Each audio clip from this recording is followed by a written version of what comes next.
So how you get leads on LinkedIn is basically if you can make content that a huge group of people can relate with, or if you can create content which is especially for a small group but a very targeted people can relate with. So that could be the best idea to generate high quality leads from LinkedIn.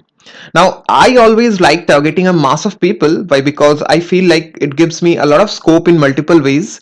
And other than this, if you own social media and you do not have a huge following, it's something that can harm the way you use to convince your client.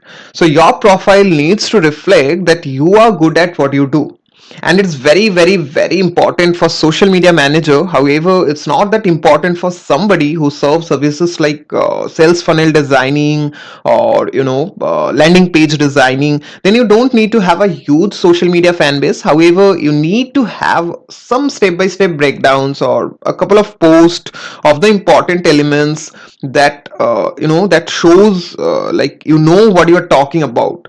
So even if you don't reach a lot of people, when you reach the right people, they will see and they will be like, okay, so this guy or this girl, they know what they're talking about, and they're going to come to you and they're going to ask for your services. And that's how you can generate high quality leads on LinkedIn.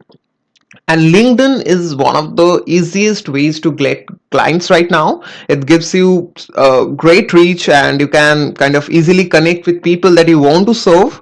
And it's not that hard to start up on LinkedIn versus platforms like Instagram or Twitter. So it's definitely one of those platforms that can afford to get you better paying clients. So that's what I wanted to share with you. Thanks for watching. I will catch you in the next one.